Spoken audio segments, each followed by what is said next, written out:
Welcome student. Next lecture है हमारा 17 lecture. हमने स्टार्ट किया हुआ था लीनियर ट्रांसफॉर्मेशन। लीनियर ट्रांसफॉर्मेशन में हम क्या करने जा रहे हैं, हमारे पास नेक्स्ट थ्योरम है, देखो इम्पोर्टेंट है। Two finitely dimensional vector space over the same field are isomorphic if and only if they have the same dimension. दो फाइनाइटली डायमेंशन वेक्टर स्पेस हैं, सेम फील्ड पे डिफाइन है, वो आपस में क्या होंगे, आर आइसोमॉर्फिक होंगे। If and only if they have the same dimension. कब आइसोमॉर्फिक होंगे, जब दोनों के डायमेंशन क्या हो जाए, same. If and only if की कंडीशन है, तो अगर हम डायमेंशंस को सेम लेके चलते तो हमें प्रूव करने पड़ेगा कि दोनों फाइनाइटली डायमेंशन वेक्टर स्पेस जो वो कैसे होंगे, आइसोमॉर्फिक। और अगर आइसोमॉर्फिक प्रूव करने जा रहे हैं तो हमें क्या करना पड़ेगा, आइसोमॉर्फिक लेके चलें तो हमें प्रूव करना पड़ेगा दोनों के डायमेंशन क्या है, सेम। हाँ जी, तो देखिए हमारे पास प्रूफ क्या है। Let U and V be finitely dimensional vector space over the same field F। U and V जो है वो finitely dimensional vector space है सेम फील्ड पे। अब हम लेके क्या चले हैं कि let U जो है वो आइसोमॉर्फिक है V पे, ठीक है। U अगर आइसोमॉर्फिक V पे है then we have to show that dimension of U equals to dimension of V। तब हमें ये प्रूव करना होगा। अब U आइसोमॉर्फिक V का मतलब क्या था कि जो मैपिंग होगी वो क्या होगी, there exist a mapping 1 onto linear transmission T from U to V. एक मैपिंग एग्जिस्ट करेगी जो कैसी होगी, 1 होगी और ऑन टू, ठीक है। तो टी हमने एक मैपिंग डिफाइन की यू से वी तक। अब हमने क्या किया, डायमेंशंस इक्वल प्रूव करने, तो डायमेंशंस के लिए हमने क्या किया, पहले यू की बेसिस ली। Let A equals to u1 u2 up to un is a basis of u, ये हमने बेसिस ली। देन डायमेंशन ऑफ यू किसके इक्वल है, एन के इक्वल है, क्योंकि जो नंबर ऑफ एलिमेंट बेसिस में होंगे वही उस सेट के डायमेंशन को रिप्रेजेंट करेगा। और ये सेट जो है वो बेसिस यू के लिए था, तो यू के डायमेंशन कितने हो जाएंगे, एन, ठीक है। अब नेक्स्ट हमने क्या किया, हमने अपनी तरफ से एक सेट कंसीडर किया, कंसीडर सेट बी, जिसमें एलिमेंट कैसे हैं, T of u1 T of u2 up to T of un type के एलिमेंट है। अब हमें क्या करना है, इस सेट को क्लेम करना है बेसिस v के लिए। अगर ये बेसिस बन रहा है v के लिए तो हमें इस सेट को एक तो लीनियरली इंडिपेंडेंट प्रूफ करना है, और सेकंड हमने क्या करना है कि v का हर एक एलिमेंट इन एलिमेंट्स के लीनियर कॉम्बिनेशन में लिखा जाए, मतलब कि b सेट जो है वो स्पैन किसको कर जाए, v को कर जाए, ठीक है। तो हम क्या करेंगे, क्लेम करेंगे, we claim that b is a basis for v। B set जो है वो बेसिस है v के लिए, उसके लिए हम क्या करेंगे, इन एलिमेंट्स को लीनियर कॉम्बिनेशंस में लिख देंगे, ठीक है। तो यहाँ पे हमने क्या किया, a1 T of u1 plus a2 T of u2 up to a and T of un equals to 0 vector, और ये सारे स्केलर्स जो हैं वो फील्ड में से लिए गए हैं, ठीक है। फिर हमने क्या किया, इस टी को बाहर लिख लिया, क्योंकि टी आपके पास क्या है, लीनियर है। तो हमने क्या किया, जो टी ऑपरेट कर रखा था वो टी को बाहर लिख लिया। यहाँ से क्या इम्प्लाई करेगा, ये जो रिजल्ट है वो इक्वल टू 0 है, इसका मतलब a1 u1 a2 u2 up to an un किसके इक्वल आ जाएगा, 0 के इक्वल। और ये कॉम्बिनेशंस जो हैं लीनियर कॉम्बिनेशन, ये किस सेट की आ गई, ए सेट की आ गई, क्योंकि ए सेट में कितने एलिमेंट्स थे, n एलिमेंट्स थे। तो हमने उन्हीं को इक्वल टू 0 किया है, इसका मतलब सारे के सारे स्केलर्स क्या होंगे, 0 बन जाएंगे, क्योंकि ए सेट आपके पास कैसा दे रखा है, लीनियरली इंडिपेंडेंट, ठीक है। क्योंकि ए बेसिस है तो ऑब्वियस सी बात है, ए बेसिस होने के साथ साथ वो लीनियरली इंडिपेंडेंट भी होगा। और इंडिपेंडेंट की कंडीशन यही है कि सारे के सारे कोफिशिएंट्स या जो स्केलर्स होंगे वो क्या होंगे, 0 होंगे। तो इसका मतलब बी सेट कैसा प्रूव हो गया, लीनियरली इंडिपेंडेंट का, ठीक है। तो हमने जो कंसीडर किया था सेट, उसको हमने पहले लीनियरली इंडिपेंडेंट तो प्रूव कर दिया। अब नेक्स्ट हम इसे प्रूव करेंगे कि बी सेट जो है वो स्पैन करता है वी को, ठीक है। स्पैनिंग सेट प्रूव करने के लिए देखो क्या करेंगे, if v belongs to B arbitrary then since t is onto, अगर t आपके पास कैसा है, ऑन टू है, ठीक है, t मैपिंग आपके पास कैसी है, onto. So there exist u belongs to u such that, अगर हम क्या लेके चल रहे हैं, v कोई आर्बिट्री एलिमेंट लिया और t मैपिंग हमें ऑन टू दे रखी है, तो एटलीस्ट 1 u एग्जिस्ट होगा u belongs to u such that, जो क्या कंडीशन को ट्रू करेगा, जो इस कंडीशन को ट्रू करेगा, T of U equals to V by definition of onto, ठीक है। ऑन टू मैपिंग की डेफिनेशन यही है। अब हमें क्या डिफाइन किया है, as U is a basis of, sorry, A is a basis of U A set को हमने बेसिस बोला था यू के लिए, so U can be express as a linear combination. तो यू वेक्टर जो हमने यू में से लिया है वो उन वेक्टर्स की लीनियर कॉम्बिनेशन में रिप्रेजेंट होगा। तो हमने यहाँ पे स्केलर्स क्या यूज़ कर लिए, b1 b2 up to bn, और bi जो है वो f के एलिमेंट है, ठीक है। दस टी ऑफ यू किसके इक्वल है, v के इक्वल है, T of U equal to v। अब u हमने क्या लिया है, b1 u1 b2 u2 up to bn, तो यहाँ पे हमने u का रिजल्ट पुट कर दिया इक्वल्स टू v, और t लीनियर है तो t को वेक्टर्स के साथ ऑपरेट कर दिया, ठीक है। अब v वेक्टर को देखो, हमने t1 u1 t2 u2 up to tn un इन एलिमेंट्स की लीनियर कॉम्बिनेशन में लिख दिया। तो v vector can be express as a linear combination of the element of b। तो b के सेट के एलिमेंट भी क्या होंगे, लीनियर कॉम्बिनेशन में लिखे गए। इसका मतलब v एलिमेंट हमने किसका उठाया था, v कैपिटल V का उठाया था, ठीक है। तो उसका हर एक एलिमेंट अगर b सेट के एलिमेंट के लीनियर कॉम्बिनेशन में लिखा जा रहा है, इसका मतलब b जो है वो स्पैनिंग सेट बन जाएगा। स्पैनिंग सेट बनने के बाद हमने क्या किया, b को हमने लीनियरली इंडिपेंडेंट भी प्रूव किया। Therefore b is a basis of v, b set जो है स्पैन भी कर गया, तो b सेट वो बेसिस बन जाएगा। और b सेट के अंदर n एलिमेंट्स हैं, तो इसका मतलब डायमेंशन ऑफ v जो है वो भी किसके इक्वल आ जाएंगे, n के इक्वल आ जाएंगे। तो दोनों के डायमेंशन क्या आ गए, same.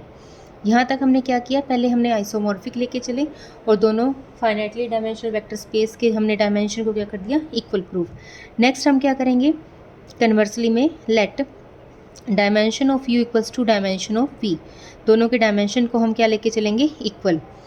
If u1 u2 up to un and v1 v2 bn are bases of u and v respectively, then there exists a linear transformation t from u to v such that t of ui equals to vi।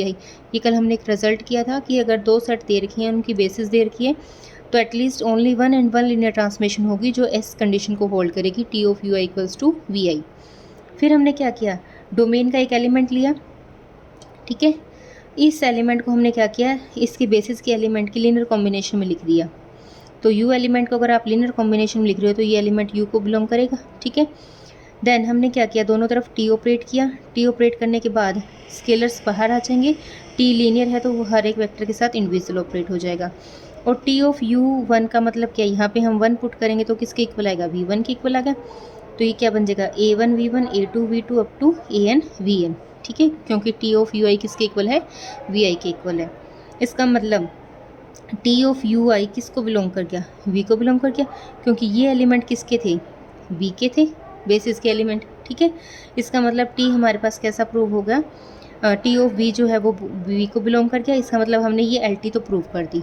Next हम क्या लेके चल रहे हैं, अब हमें इसे isomorphic prove करना है, तो हम पहले t को क्या प्रूव करेंगे, जो मैपिंग हमने डिफाइन की है वो कैसी है, 1 1 1 1 प्रूव करने के लिए हम क्या करेंगे, इमेजेस इक्वल लेके चलेंगे और एलिमेंट्स को इक्वल प्रूव करेंगे। तो इसके लिए हमने क्या किया, देखो, let T U equals to T of U I for U and U dash belongs to U ले लिया। दो मैपिंग हमने ली, इनकी इमेजेस को हमने क्या कर लिया, इक्वल ले लिया, T of U equal to T of U dash. अब टी ऑफ यू किसके इक्वल था, इस लीनियर कॉम्बिनेशन के इक्वल था, और यू डैश जो है वो भी इसके कॉम्बिनेशन के इक्वल आ जाएगा, ठीक है। तो ये दोनों एलिमेंट यू के थे, are linear combination of the element of the basis set की लीनियर कॉम्बिनेशन में लिखा। दोनों इक्वल था, टी लीनियर था तो हर एक टर्म के साथ ऑपरेट कर दिया, ठीक है, क्योंकि टी हमारे पास क्या एक LT है। यहाँ से हमने क्या किया, दोनों के कोफिशिएंट्स को इकट्ठा कर लिया, स्केलर्स को इकट्ठा के इक्वल टू 0 वेक्टर, ठीक है। अब हमने क्या किया, ai minus ai dash equals to 0 for i जो है आपका 1 से n तक वैरी हो रहा है। सिमिलरली ये दोनों इक्वल आ जाएंगे। अगर ये इक्वल आ रहे हैं तो हमारे पास u किसके इक्वल होगा, u डैश के इक्वल होगा। तो मैपिंग को इक्वल लेके चले थे और यहाँ पे हमने एलिमेंट्स को इक्वल प्रूव कर दिया। तो टी मैपिंग कैसी प्रूव होगी, 1 1।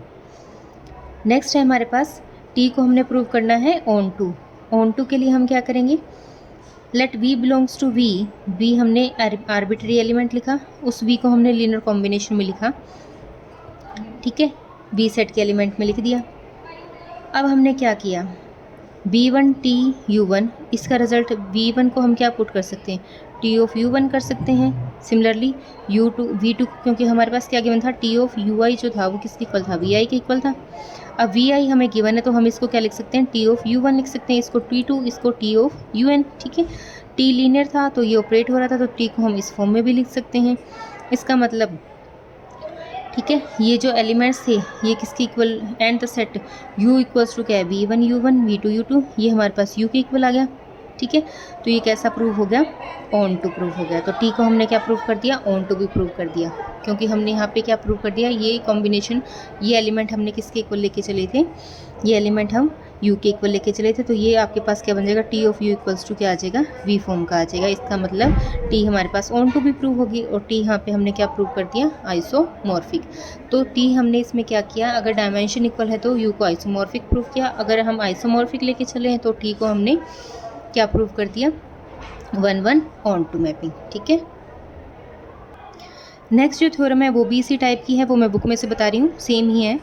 Prove that every n dimensional vector space uf is isomorphic to fn। uf को आपने आइसोमॉर्फिक प्रूव करना है fn के। ठीक है, फील्ड ऑफ स्केलर हमने डिफाइन किया था, लीनियर फंक्शनल हम इसे बोल रहे हैं।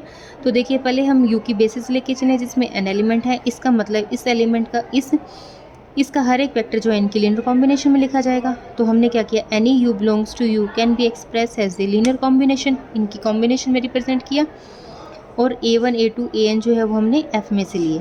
फिर हमने एक मैपिंग डिफाइन की, t आपके पास एक मैपिंग है जो कहाँ से जा रही है, u से fn तक। ठीक है, इस मैपिंग को हम ऐसे डिफाइन करेंगे, t of u equals to क्या है, a1 a2 up to an। अब हमारे पास ये n डायमेंशनल है, तो हमने क्या किया, स्केलर्स भी फाइनाइट ले लिए, और u बिलोंग्स टू u। ठीक है, अब v एलिमेंट भी हम किस में से उठाएंगे, u में से उठाएंगे।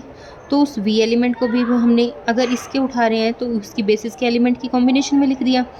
ठीक है, फिर हमने इससे पहले हमें क्या प्रूव करना है, LT प्रूव करना है। LT प्रूव करने का रिजल्ट के लिए हमें क्या चाहिए, AU प्लस B भी चाहिए। तो AU प्लस B भी के लिए हमारे पास A भी है, VU भी है एंड V भी है। इनके साथ हमने क्या किया, U की वैल्यू यहाँ पे पुट कर दी, V की वैल्यू यहाँ पे पुट कर दी, और दोनों में से U1 U2 UN ये सारे इकट्ठे कर लिए। ठीक है, फिर हमने T of AU plus BB, इस पे T of AU plus B operate किया। इसका मतलब AU प्लस BB का मतलब क्या है कि यहाँ पे हमने पुट करना है।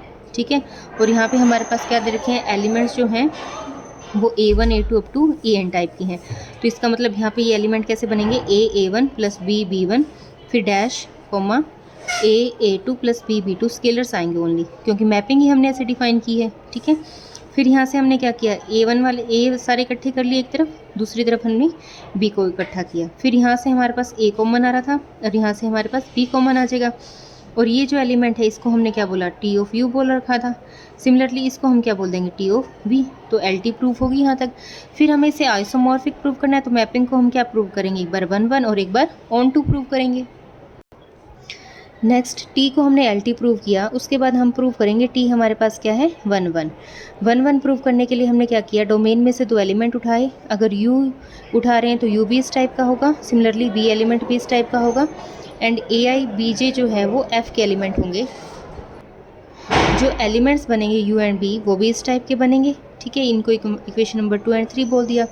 अब हम T ऑफ U बोल रहे हैं, तो T ऑफ U हमने यहाँ पे डिफाइन किया था, T ऑफ U किसके इक्वल डिफाइन किया था, A1 A2 up to AN, scalar के according. Similarly T of V हमने B1 B2 B के अकॉर्डिंग डिफाइन किया। अब हमने क्या किया, दोनों को इक्वल लेके चले, इसका मतलब ये वाले पार्ट भी इक्वल होंगे। ठीक है, एंड ऑर्डर पेयर के अकॉर्डिंग अगर हम बात करें, टप्पल्स की बात करें, तो AI BI के इक्वल होगा for all I equals to 1 to n के equal. Then from equation 2 and 3 से हमारे पास क्या आ जाएगी, ये दोनों कॉम्बिनेशन भी क्या आ जाएंगे, इक्वल आ जाएंगे। इसका मतलब U किसके इक्वल आ गया, V के। तो इमेजेस इक्वल लेके चले, तो यहाँ पे हमने एलिमेंट्स को इक्वल प्रूव कर दिया। तो T हमारे पास क्या प्रूव होगी, 1-1। नेक्स्ट हम प्रूव करेंगे T को ऑन टू प्रूव करने के लिए हम क्या करते हैं, डोमेन का एक एलिमेंट लेंगे। अब मैपिंग हमारे पास कुछ ऐसी डिफाइन कर रखी है। ठीक है, मैपिंग जो है वो हमारे पास ऐसी है। अब को डोमेन हमारे पास क्या है, FN है, और FN में एलिमेंट्स हमारे पास क्या हैं, इस टाइप के पड़े हैं। तो ये एलिमेंट आपने किस में से उठाया, FN में से उठाया, B आर्बिट्ररी एलिमेंट। ठीक है, इसका मतलब हमने क्या किया, and A1 U1 A2 U2 up to AN जो है वो किसके एलिमेंट होंगे, U के एलिमेंट होंगे।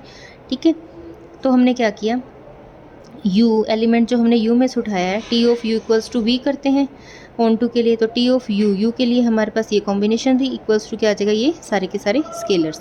इसका मतलब ये एलिमेंट्स जो है वो हमारे पास क्या है, is pre image of A1 A2 AN under T। ठीक है, ये एलिमेंट जो है वो प्री इमेज बन रहे हैं इन एलिमेंट्स की। तो T मैपिंग हमारे पास कैसी प्रूव होगी, ऑन टू। तो इन्हीं इस पार्ट के अकॉर्डिंग हमने क्या किया, पहले मैपिंग को LT प्रूव किया, फिर उसके बाद हमने क्या किया, इसे 1 1 प्रूव किया, नेक्स्ट में हमने क्या प्रूव कर दिया, इसे ऑन टू। तो T मैपिंग जो हम लेके चले थे वो कैसे प्रूव होगी, आइसोमॉर्फिज्म। ठीक है, इसका मतलब U जो है वो आइसोमॉर्फिक होगा किसकी, FN की। तो इस टॉपिक में हमने यहीं तक किया, आज के लिए इतना ही। Thank you.